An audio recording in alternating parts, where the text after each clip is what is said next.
You don't struggle with boundaries, you struggle with saying no fast enough. The longer you explain, the weaker your boundary becomes. I'm not available for that. This sentence sets the boundary, but what happens next is what determines whether it holds. That's explained in today's Stoic Focus Lab episode. Your phone lights up on a Sunday night while you're half watching something you don't even like. It's a message that assumes you'll say yes, because you always have. You feel that familiar mix of pressure and guilt before you've even finished reading the last line. Here's the uncomfortable truth most people never say out loud: the version of you that others rely on might be the very thing holding you back now.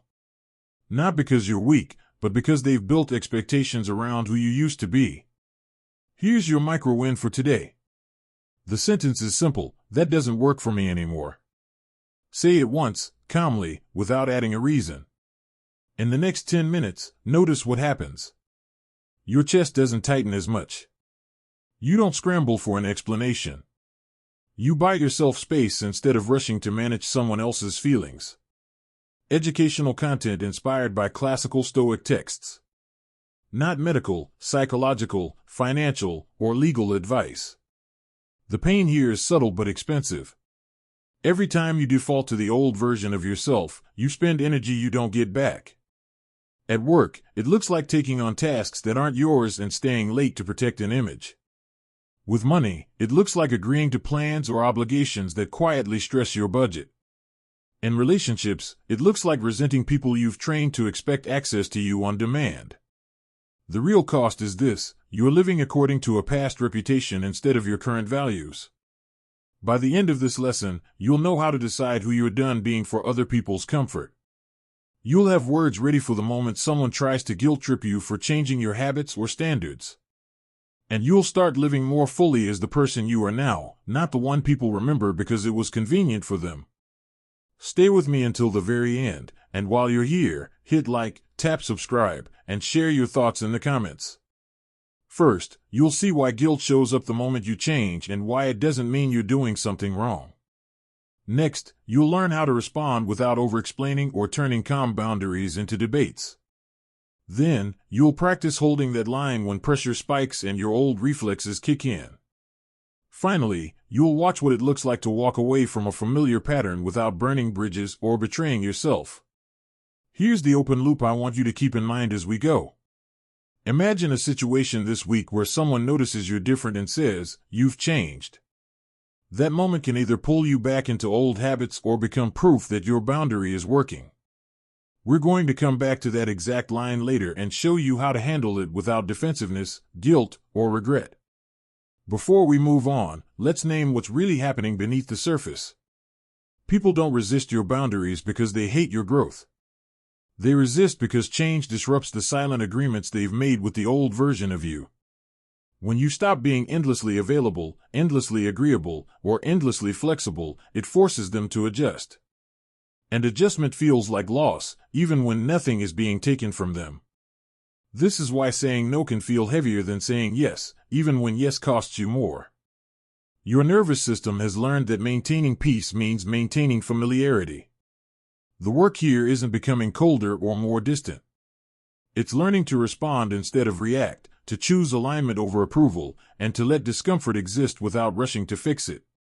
As we move forward, keep listening for the moments where you feel that urge to explain yourself. That urge is the doorway into the old version of you. We're not going to fight it or shame it. We're going to slow it down, step around it, and choose something better, on purpose. Here's the sentence to keep ready: I'm not available for that. Say it exactly like that. No apology. No explanation. When you use it, the moment shortens. The conversation doesn't sprawl into justification. You feel the pressure peak and then pass instead of dragging on for hours in your head. This works because most guilt isn't created by the request itself. It's created by the gap between what you feel and what you say. When your words don't match your limits, your body pays the difference. You start negotiating internally, rehearsing excuses, scanning for ways to soften the no so it doesn't sound like rejection. The simple statement closes that gap. It tells your nervous system that you're safe because you're being honest. And honesty, delivered cleanly, is stabilizing. Picture a North American work moment you've lived through before. It's late afternoon, Slack pings, and someone drops a quick favor that you know will bleed into your evening. You feel the clock speed up. You start thinking about how to say yes in a way that sounds reluctant but responsible. Or you start drafting a paragraph-long no that explains your workload, your stress, and your good intentions. This time, you pause. You type one line, "I'm not available for that." Then you stop typing. You don't hover over the keyboard waiting for approval. You let the message land. What happens next is important. There may be silence. There may be a follow-up question. There may be mild disappointment. But notice what doesn't happen. You don't feel that sinking, self-betraying feeling later. You don't reply the conversation all night wondering why you agreed. You haven't promised something you'll resent tomorrow. This is what a boundary feels like in real time. Not dramatic. Just clean. Your tiny action for today is measurable and simple. Use this sentence once in the next 24 hours. Not in a crisis. Not in a huge confrontation. In a low-stakes moment where you normally overextend by default. Say it once, then stop talking. If you want to add anything, add silence instead. Silence is part of the boundary. Now let's slow this down for a brief practice moment. Take a breath in through your nose and let it out slowly through your mouth. As you exhale, imagine the sentence leaving your body and hanging in the air between you and the other person. You're not pushing it at them. You're placing it there. Feel how different that is from bracing for impact or leaning forward to soften the blow. This is responding, not reacting. There's a reason this feels uncomfortable at first. You've trained people to expect access to you beyond what actually works for your life now. When you change the pattern, they may test it. They may ask why. They may say, "You used to be fine with this." That's not a signal to retreat. That's evidence that the old version of you is still being referenced. Remember the open loop from earlier. This is the moment where you've changed starts to show up, sometimes without the exact words. When that happens, remind yourself of this quiet truth: consistency matters more than persuasion. You don't need to convince anyone that your boundary is reasonable. You only need to keep it intact. Each time you state it cleanly, you retrain both yourself and the people around you. Over time, the requests adjust. The expectations shift. The guilt fades faster. Notice something else subtle but powerful. When you stop over-explaining, you stop putting your self-worth on trial. Explanations invite debate. Clean statements invite respect or, at minimum, clarity. Even if someone doesn't like your answer, they understand it. And understanding is enough. As you move through the rest of today, listen for the urge to add extra words after you've already said no. That urge is the old habit trying to reassert itself. You don't have to fight it. Just don't feed it. Say the sentence. Let the moment be slightly awkward. That discomfort is temporary. The relief of alignment lasts much longer. You're standing in your kitchen, phone in hand, when a family member says casually, "Can you just handle this for me?" It's framed as small, almost loving. Your body reacts before your mind catches up. You hear yourself say yes, even as something tightens in your chest. 10 minutes later, you're irritated at them, but more irritated at yourself, because you knew better. The mistake isn't that you agreed. The mistake is that you skipped the moment where you check in with who you are now. Old patterns move fast. They bypass reflection and go straight to action. They sound like, "It's easier if I just do it," or "I don't want to make this a thing." But what you're really doing is protecting an outdated role, the reliable one, the fixer, the person who doesn't cause friction. Here's the correction, and it's subtle. Before you respond, name the role they're speaking to. Not out loud. Internally. You might think, "They're talking to the old me who always handled this." Then you answer from the present you. The script can be as simple as, "I can't take that on," or "That's not something I'm doing anymore." You're not rejecting the person. You're declining the role. This works because a lot of pressure comes from identity confusion. When someone asks you for something, they're often unconsciously referencing a version of you that made their life easier. When you respond without awareness, you step back into that version automatically. When you name the role first, you interrupt the pattern. You create a half-second of space where choice becomes possible. That pause is where agency lives. Imagine the same kitchen moment, but slowed down. You feel the reflex rise. You notice it instead of obeying it. You think, this is the old agreement. Then you say, calmly, I'm not the right person for that. The air shifts. It might feel awkward. They might look surprised. But something important happens inside you. You didn't abandon yourself to keep things smooth. Your tiny action today builds directly on this. The next time you feel that automatic yes forming, silently label the role you're being pulled into. Caretaker. Problem solver. Peacekeeper. Then answer from your current capacity, not that label. You don't need a perfect sentence. You just need a true one. Now pause with me for a brief interrupt. Let your shoulders drop. Take one slow breath. Ask yourself, who am I being asked to be right now? Not who you are, but who you're being invited to perform. That question alone can stop a reaction in its tracks. It brings you back into the driver's seat. Here's what often trips people up next. The other person may respond with confusion or mild pushback. They might say, but you're so good at this, or you've always helped with that. This is where many people cave, not because the boundary is wrong, but because the discomfort feels personal. It isn't. It's historical. They're describing a pattern, not a requirement. This is where remembering a line from Epictetus can steady you. He warned that if you want to improve, you must accept appearing foolish to others at first. Not because you are foolish, but because you're no longer playing the part they expect. Growth often looks like inconsistency from the outside. From the inside, it feels like relief mixed with fear. Notice how this ties back to that earlier open loop. When someone says, you've changed, what they're really saying is, the old role isn't available anymore. You don't have to defend the change. You don't have to explain the growth. You just have to stay aligned long enough for the new pattern to register. As you move through the rest of this lesson, keep paying attention to where your yes comes from. Is it coming from intention or from habit?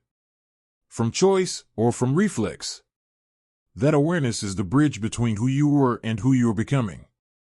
And once you start crossing it, going back to the old version feels less comfortable than moving forward. There's a common belief that keeps people stuck. If you don't explain your boundary clearly enough, the other person won't accept it. That belief sounds reasonable, but under pressure it becomes a trap. The more stressed the moment is, the more you feel compelled to justify yourself, and the faster your boundary dissolves. Explanation turns into negotiation, and negotiation turns into retreat. Here's the correction you need when things get heated. Clarity beats detail. When pressure rises, your job isn't to be understood perfectly. Your job is to be clear enough to act in alignment with yourself. The instruction is simple but firm. State the boundary once, then repeat it without adding new information. Same words. Same tone. No upgrades. The script sounds like this: I'm not able to do that. If they push, you say it again. I'm not able to do that. If they push a third time, you don't sharpen it. You don't soften it. You repeat it. What changes the dynamic isn't the sentence. It's your steadiness. This holds up under real pressure because escalation feeds on novelty. Each new explanation gives the other person something to argue with, solve, or override. When you stay consistent, the escalation runs out of fuel. The conversation may feel uncomfortable, but it stops spinning. You're no longer participating in the tug-of-war. Picture a realistic North American scenario. It's late, you're about to log off, and a manager calls you directly instead of messaging. They sound urgent. They say they need you to jump on something just for tonight. Old you hears the urgency and feels responsible for calming it. Old you start asking questions, offering alternatives, explaining why it's hard but maybe possible. This time, you listen, you pause, and you say, I'm not able to take that on tonight. They push. They mention deadlines. You say it again. I'm not able to take that on tonight. You don't argue about importance. You don't explain your exhaustion. You let the silence do some of the work. This is where your body matters. Under pressure, notice your breathing. If it's shallow or fast, slow it deliberately. Inhale through your nose, exhale longer than you inhale. Feel your feet on the floor. This isn't about calming down so you can comply. It's about grounding yourself so you don't abandon your boundary to escape discomfort. Responding lives in the body first, words second. The false belief says this kind of firmness will damage the relationship. In reality, what damages relationships over time is inconsistency. Saying yes when you mean no creates confusion and resentment. Clear limits create predictability. Even if someone doesn't like your answer at the moment, they learn where you stand. That's stabilizing, not selfish. Here's your slow practice inside this idea. Think of a boundary you've tried to hold before and failed. Notice where you added extra words. Notice where your tone shifted from calm to apologetic or defensive. Now imagine replaying that moment with one sentence and a steady breath. Nothing else changes. The setting is the same. The pressure is the same. Only your response is cleaner. Feel the difference in your body. Less scrambling. More solidity. This is also where many people worry about being seen as cold. But calm repetition isn't cold. It's neutral. It removes the emotional charge without removing respect. You're not punishing the other person. You're not teaching them a lesson. You're simply declining to participate in a dynamic that no longer fits who you are. Keep in mind the vignette we're building toward. There's a moment coming where multiple pressures stack at once: timing, emotion, and expectation. The skill you're practicing here is what allows everything from earlier to hold when that stack hits. Without it, even good intentions collapse under stress. As you go about your day, listen for moments when your boundary is tested not by volume, but by persistence. That's where this tool matters most. You don't need to win the argument. You don't need to be liked in that instant. You need to stay consistent long enough for the pressure to reveal itself as temporary. When you do, you'll notice something quietly empowering. You can be firm without being harsh, steady without being rigid, and clear without being cruel. That's what a boundary looks like when it's strong enough to survive real life. It's a Thursday evening, and you're already tired before you get home. Your phone buzzes while you're sitting in traffic, that slow crawl where every red light feels personal. It's a family group chat. Someone needs help with something that, if you're honest, always ends up becoming your responsibility. You feel the familiar pull. Your thumb hovers, ready to type yes before you've even fully read the message. Old you almost takes over. There's that reflex to smooth things out, to be the reliable one, to avoid the awkwardness of saying no. You feel a flash of irritation, followed by guilt for even feeling irritated. This is usually the point where you agree, spend the evening resentful, and then lie awake replaying it all. But tonight, you pause. You remember the first tool. You don't rush. You let the urge to fix settle for a moment instead of obeying it. You read the message again and notice something important. They're not asking you because it's the only option. They're asking because you've always been available. That's a role, not a rule. Your chest tightens as you type, but you keep it simple. I'm not available for that. You don't add anything else. You don't explain your day or your exhaustion. You send it and put the phone face down on the passenger seat. For a few seconds, your heart rate jumps. This is the moment where the old pattern usually drags you back in. At home, you set your keys down and take a slow breath. You feel your shoulders drop. This is the slow practice inside real life. You're not trying to feel brave or confident. You're just letting your body catch up to the decision you've already made. A notification buzzes. They've replied. You always help with this, the message says. There it is. The old version being summoned. You feel that tug again, stronger this time. The urge to clarify, to reassure, to prove you're still a good person. You notice the impulse to type a paragraph, and you stop. You name it silently. This is the old agreement knocking. You pick up the phone and respond with the second tool. Same boundary, no upgrades. I'm not able to take that on. You don't soften your tone. You don't harden it either. You send it and set the phone down again. Your stomach flips, but you don't chase the feeling. You go make yourself dinner. A few minutes pass. Another message comes in, less charged now. Okay, we'll figure something else out. That's it. No explosion. No confrontation. Just adjustment. You notice how quiet the room feels. Not tense, quiet. Calm, quiet. The kind that usually doesn't show up on nights like this. Later, as you're eating, you realize something subtle. You're not replaying the exchange. You're not drafting imaginary explanations in your head. The boundary held, and because it held, your mind didn't spiral. This is the outcome most people never connect to boundaries: better evenings, not just better conversations.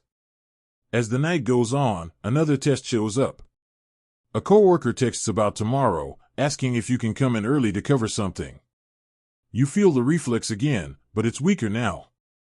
You've already practiced responding once tonight. You take a breath, feel your feet on the floor, and answer from where you are now. That doesn't work for me. You mean it, and because you mean it, you don't feel the need to defend it. When you finally get into bed, there's no knot in your stomach. Your phone is quiet. You notice how your body feels different on nights when you don't overextend. Less wired. Less resentful. You fall asleep faster, not because your life suddenly got easier, but because you didn't betray yourself to keep things familiar. This is what integration looks like. Not a dramatic stand. Not a speech about your boundaries. Just small, clean moments where the old reaction almost wins, and then doesn't. You didn't become colder tonight. You became clearer. And clarity, held consistently, changes the shape of your days in ways that add up faster than you expect. What this lesson has been circling the entire time is the difference between reacting and responding. Reacting happens fast and feels automatic. It pulls you back into old roles and familiar patterns. Responding is slower and intentional. It keeps you aligned with who you are now, even when that creates brief discomfort. One scatters your energy. The other consolidates it. First, we started by naming the real tension you feel when people expect access to the version of you that no longer fits. You felt how guilt shows up not because you're wrong, but because expectations haven't caught up yet. Then we practiced a clean, simple boundary that doesn't invite debate and doesn't require you to perform emotional labor afterward. Next, we slowed the moment down enough for you to recognize when someone is talking to an old role instead of the person you are today, and you learned how to answer from the present instead of the past. After that, we stress-tested everything under pressure, where urgency and persistence usually cause even good intentions to collapse. Finally, you saw how all of it works together in real life, in an ordinary evening where the old reaction almost took over, but didn't. The thread running through all of this is consistency. Not intensity. Not confidence. Just steadiness. Boundaries don't become real when you explain them well. They become real when you hold them the same way, even when your body wants relief from discomfort. Over time, that steadiness teaches other people how to treat you and teaches you that you can tolerate a little unease without betraying yourself. Here are 3 things to do today, not someday, not after you feel ready. The first is this: choose one low-stakes request in the next 24 hours and respond with a clean no, using one sentence, and then stop talking. Measure success by whether you avoided explaining, not by how the other person reacted. The second is this: when you feel that automatic yes forming, silently name the role being activated before you respond. Caretaker, fixer, peacemaker, reliable one. Then answer from your actual capacity today, not that label. The third is this: practice repetition under pressure. If someone pushes after you've set a boundary, repeat the same sentence with the same tone once more. Notice how the urge to justify spikes and then fades if you don't feed it. If this lesson landed for you, the natural next step is learning how to hold boundaries when emotions are running high on both sides, not just yours. A good follow-up topic is about staying grounded when someone reacts strongly to your no. A fitting title would be something like, How to Stay Calm When Someone Gets Upset at Your Boundary. It matters because boundaries don't just change your behavior. They change dynamics. And knowing how to stay steady when someone else is emotional keeps you from backtracking when it counts most. Before we close, let's lock this in one last time. You are not responsible for maintaining other people's comfort with a version of you that no longer exists. You don't owe consistency to your past self. You owe honesty to your current one. When you stop reacting to guilt and start responding from alignment, your life doesn't get louder or harsher. It gets quieter. Nights get calmer. Decisions get cleaner. And over time, you stop feeling like you're constantly negotiating your right to exist as you are now. If you feel messages like this need to reach more people, hit like, tap subscribe, and share your thoughts in the comments.